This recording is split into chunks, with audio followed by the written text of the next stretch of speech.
Welcome to the Token Room, the podcast of the Web3 industry. Today we have here Maxx Diaz, and we're talking about crypto, Bitcoin, cross-border payments. So thank you, Max, and talking about yourself, presenting you, and let's start. Awesome. Really nice to meet you. Thank you for having me on the Token Room.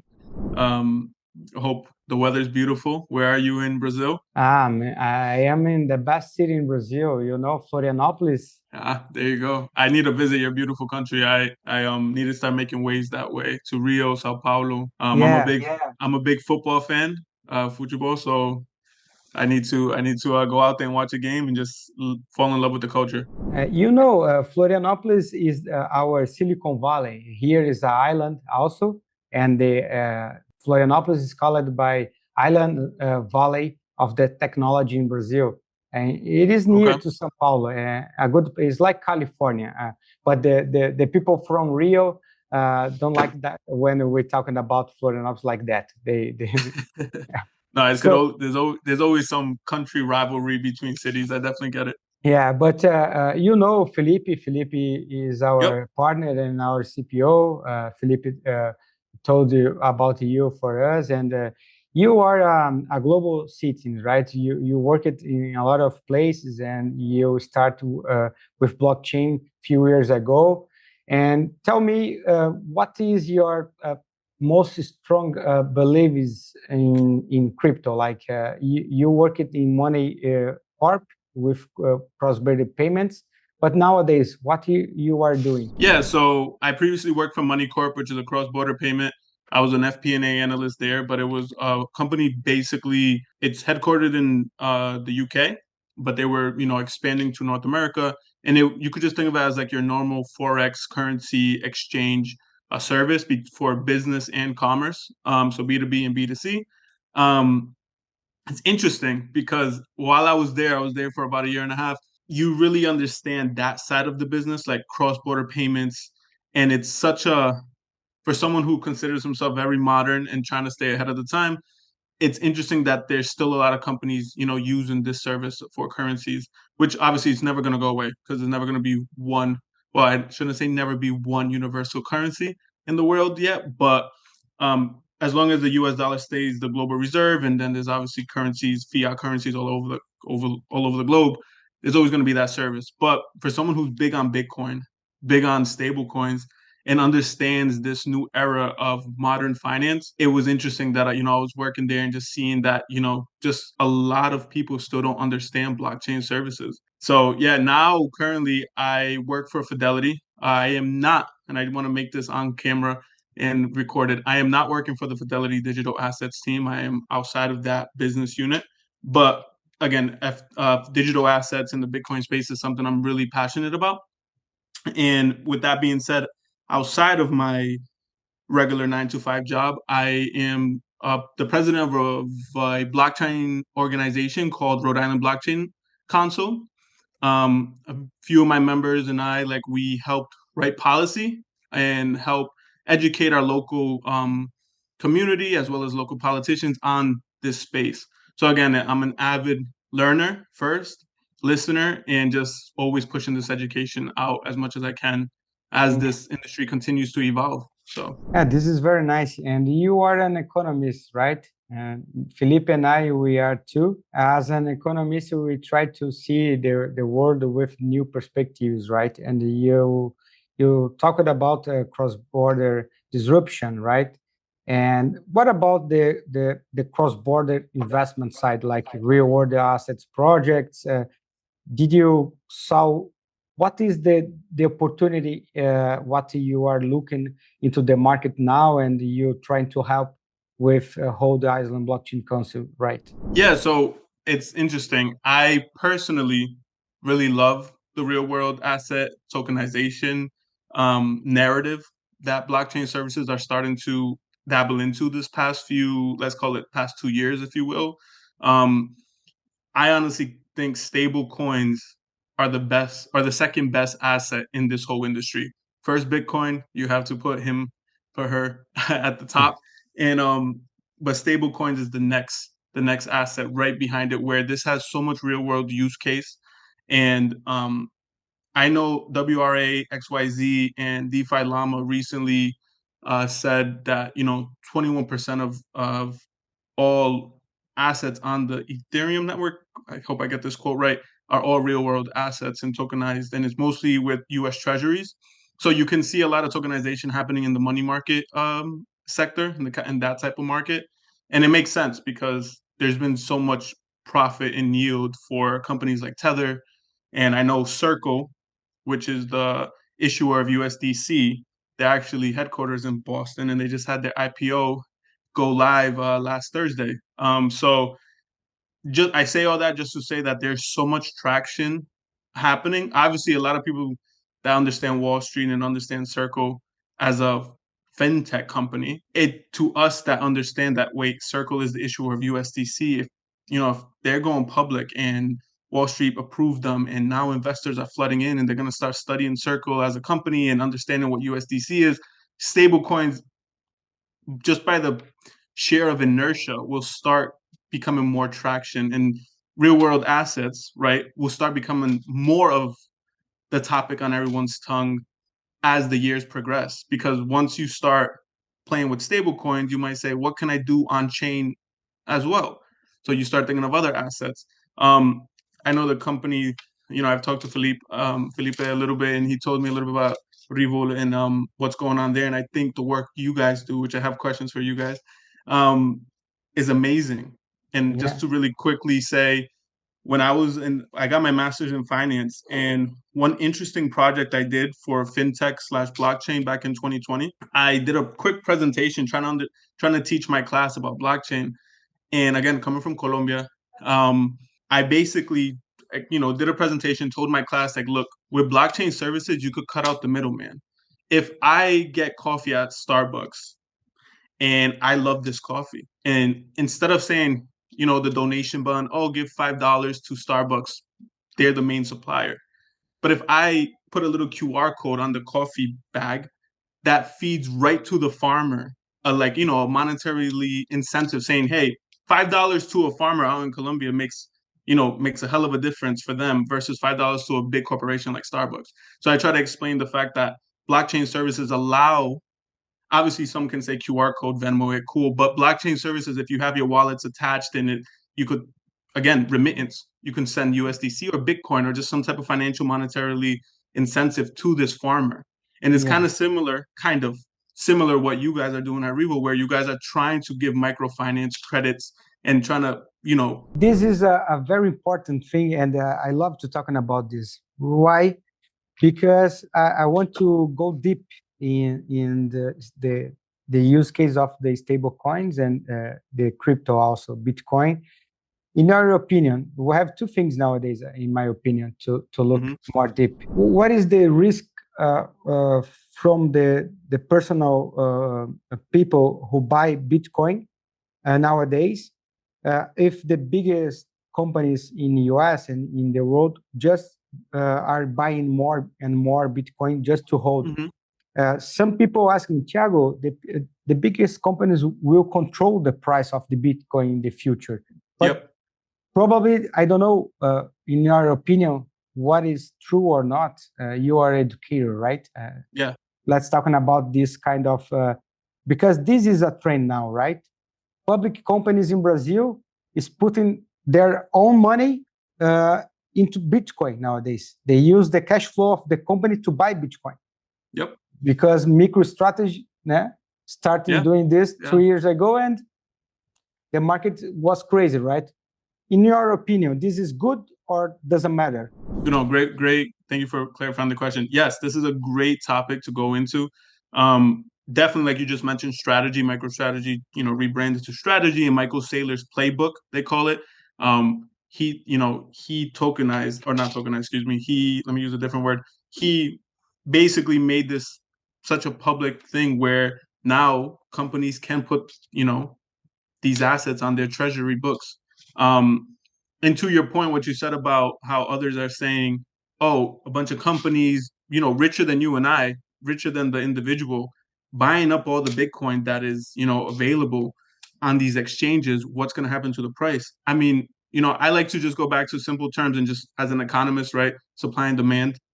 If supply is so finite, but the demand is just getting bigger and bigger, because we're only talking about companies and institutions right now. But once, more governments start looking to put Bitcoin as a strategic reserve, and even just pension funds and other sovereign funds and all these bigger funds, again, we're talking about money that large amounts of money that you and I hope to see one day, but like we don't have that at the moment. That they're starting to buy up the Bitcoin reserves and what's on chain and exchanges. So with that being said, I am a little bit worried if all the Bitcoin gets purchased or just keeps getting purchased by large institutions, just because, to your point, Satoshi's vision, at least the way I like to interpret it, was it's a peer-to-peer. The first few words in his white paper is it's a peer-to-peer network. So if it's all just becoming a locked up strategic reserve asset, how are we going to make it peer-to-peer?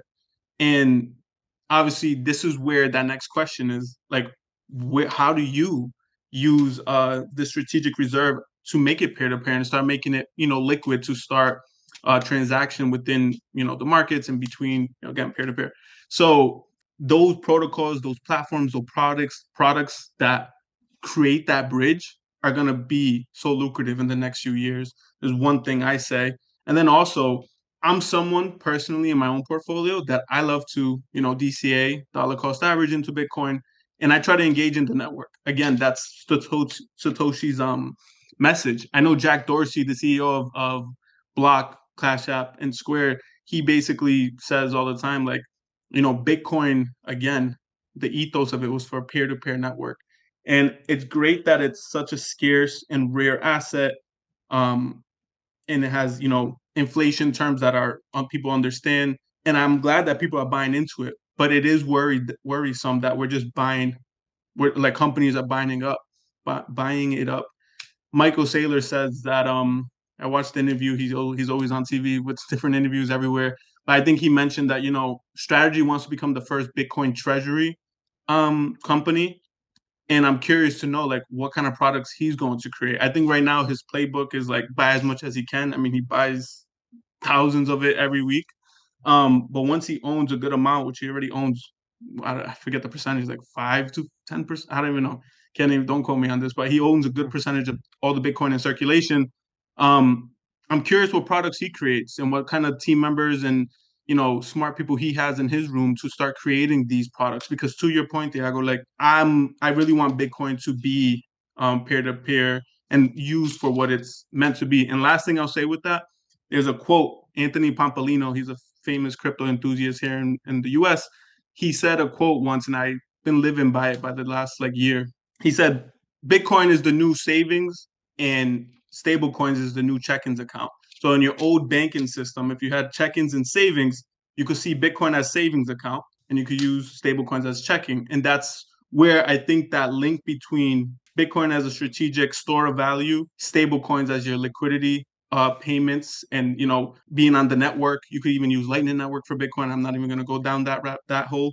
But to your point, Thiago, I know I'm answering your question in all different areas, but yes, it's very interesting what's happening on the corporate company institutional side. Yeah, but this was a good answer, and also I will go to the regulatory framework. But before, I want to ask you about the stablecoins and the real use case, because I went in Zug in Switzerland 2 years ago, and I talked with a lot of people there and founders about use case to work with tokenization. And the main idea to solve the problem of the cross-border investments is to create the concept of the liquidity pools, right? Because you cannot survive in this market, work with real-world assets without the regulation, It's impossible. So how we can solve the problem to bring the money to Brazil and receive the liquidity in some place using the stable coins as an instrument. So for you, what is the business model that can be the standard in the tokenization market for tokenization and real-world assets? It's a really good question, Thiago, because I think even in your business, you see it, right? It's the idea and the value, the business value that you bring. Just a joke. It's such amazing question because either the founders knows how to answer right nowadays. Everyone wants to answer this question, right? But No, it's this exactly. is very hard because if I create the financial product here in Brazil, and I want to do the finance with global investors around the world, I can use the stablecoins to solve that problem with cost efficiency, any other aspects. But how we can create a business model? Because every country will have a problem to do the public offering of this kind of token, or you are in the middle of the be right and wrong, right? You know, when you are into the liner. Yep. So what do you see into the market and the biggest problems? And I think the biggest problems with the business model, like just in general, like if, again, let's just run with your idea, right? Like you're coming from Brazil, you're tokenizing, credits and trying to, give investments to farmers and just other, very important and honest living people that have great businesses. I think at the end of the day, if you're in Switzerland or in the US, I think anytime you're investing, transparency, privacy, and just security of your assets. So with that being said, I think 1, 2, maybe 3 good platforms are going to come out in the next few years. Obviously, like Coinbase is a great exchange and they're trying to create some tokenized platforms. A lot of other traditional finance companies might need to get on board for the masses to kind of like start joining. That's why I was mentioning about Circle earlier. Once someone realizes, hey, what the Circle is one of their revenue streams. Oh, it's this USDC stablecoin. What is a stablecoin? Oh, it's a real world asset that's pegged to the value of a dollar. What can I do with that? Once someone that doesn't know anything about blockchain, I'm just thinking of someone nascent, someone new to the industry, then they can start saying, okay, what's a stablecoin? Oh, it has better yield. Oh, what can I do with that? Oh, this platform's good. Oh, look, I can invest into a farm in Brazil or in Paraguay or something. And then you start playing with the platforms, the DeFi protocols, and that's how new customers and new addresses start coming onto the chain. I think to answer your question, the business models, it just comes back to like what platforms and products get it right, because there's investors everywhere that might have the extra capital to say, hey, I would love to invest into a mango farm in Brazil or something like that. But can I trust it? Right? I can't just, back in the old days, you can't just, well, you can, but took a lot of like trust and paperwork and whatnot. But to invest into a farm back in 40 years ago, 30, even 20 years ago, let's go back, it was tougher, right? You had to be on ground. You had to understand the farmer. You had to give capital, what's kind of paperwork, legalization. Again, in anything with investments, there's a lot of, return on asset, a lot of investment metrics that you look at.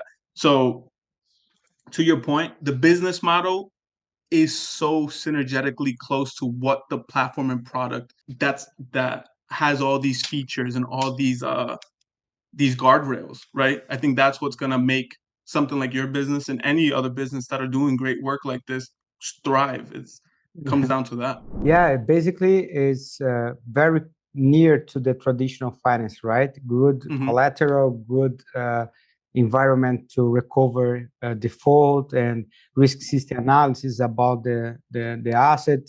But I am very excited with this new era of investment sides and the tokenization, because for us to build a platform to offer for investors private credit demand in Brazil, with the cost to be able to do that with the tokenization is very simple and possible to do the public offering globally.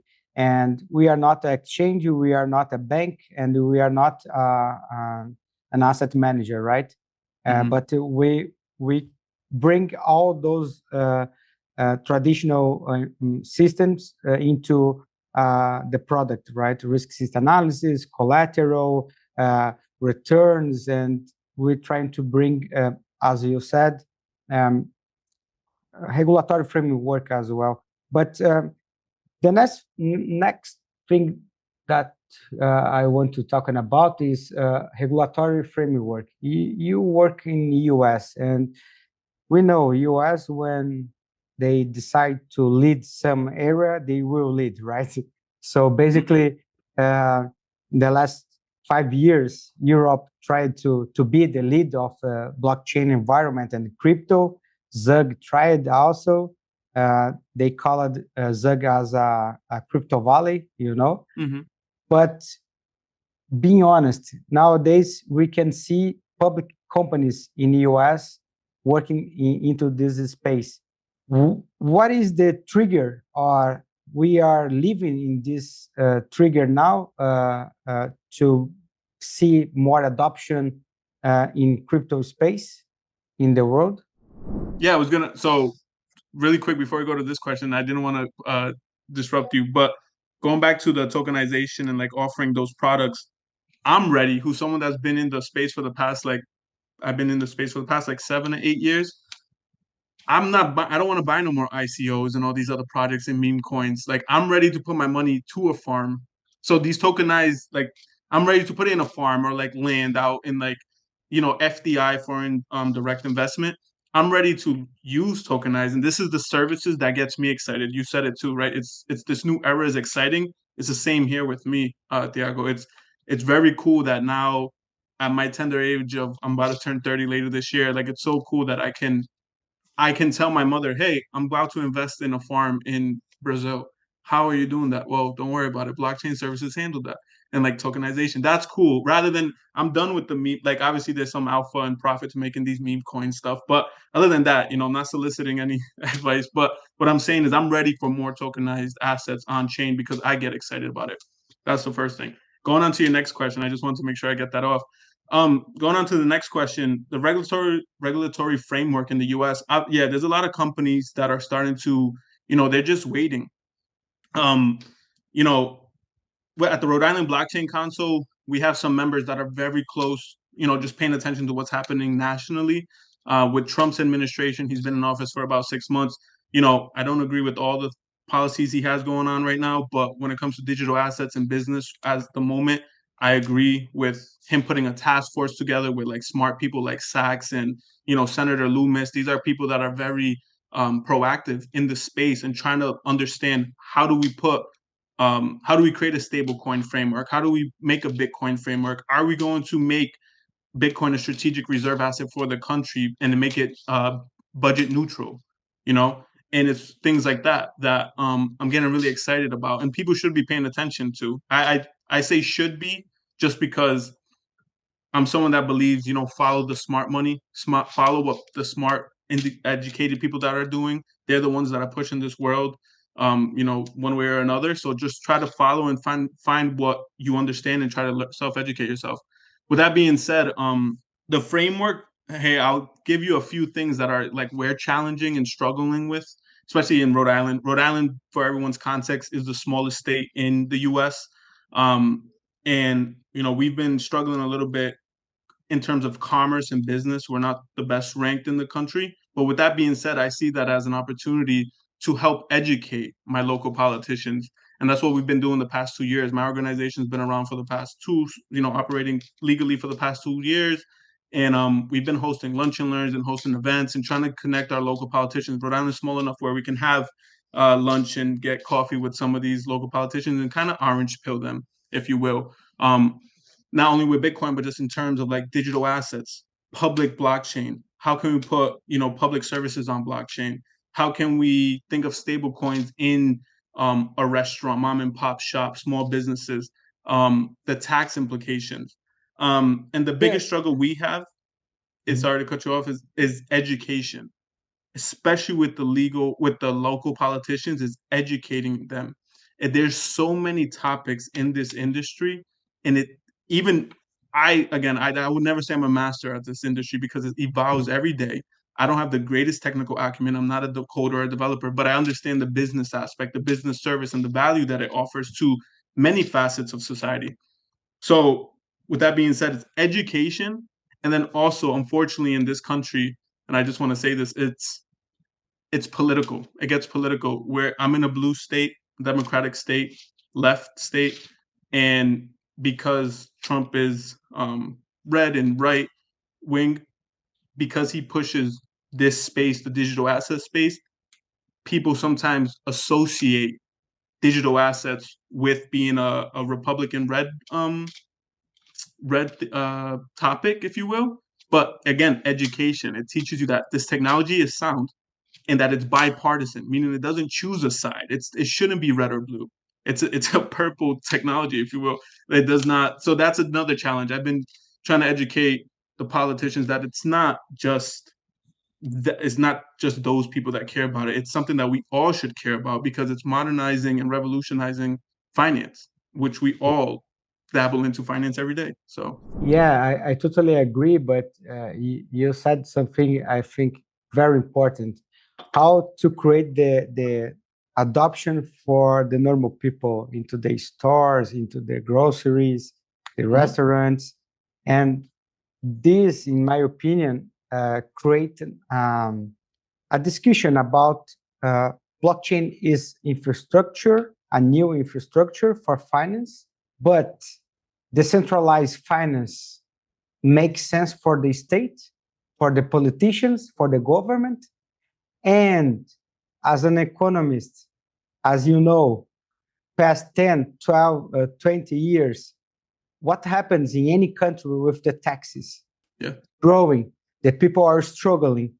And this kind of debate between the libertarian people as defenders of the decentralized finance and with the other part of the industry, like, no, cannot be decentralized because otherwise will not run for a massive of people. How we will see the balance, in your opinion? We will see adoption from the libertarian part, from the mass people, or the traditional environment in blockchain will use blockchain as an infrastructure and that's it?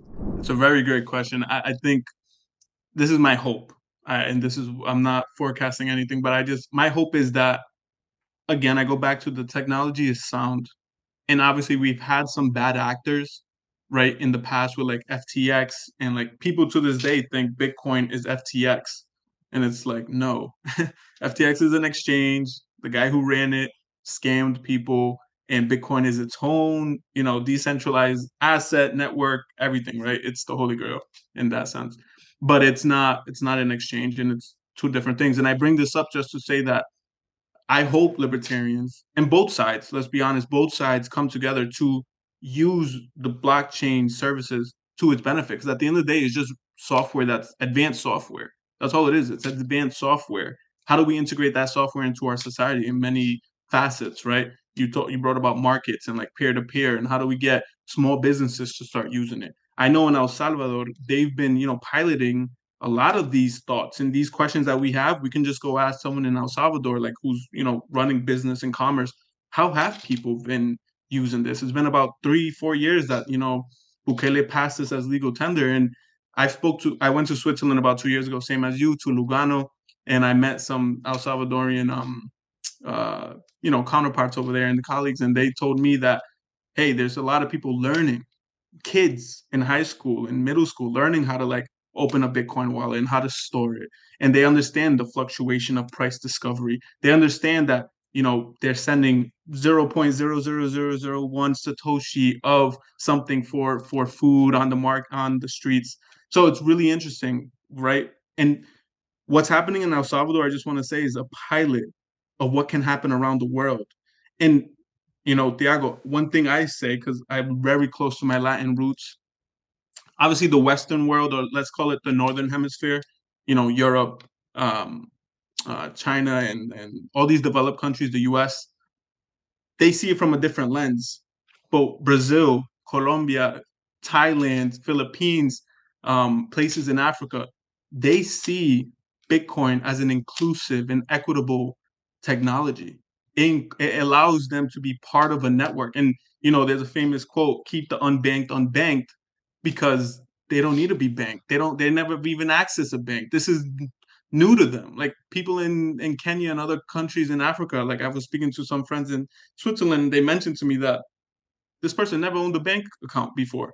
And they don't need to, because they understand if they just put what they do have into stable coins or Bitcoin on a platform, they know that's their cash management, if you will.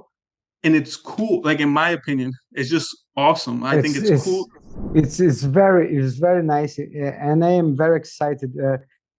Last question: do you believe that we will see an Amazon or some biggest kind of e-commerce using stable coins and decentralized finance to make the tax revenge of the people using that's do you believe that it will be possible? Because 40% of taxation in every part of the world, I saw people talking about, no, I don't want to pay a lot of taxes like today, and how we can use new technologies to don't be slaves of the state and the traditional finance to be allowed to do the transactions. Yeah, your first part of your question, right? Like, do I think a big company is gonna create a stable coin? I mean, maybe, maybe not. I think, I think a lot of companies, may you be in retail, may you be in TradFi, may you whatever company institution you represent and service you're in, I think they're just watching closely and don't know what to do with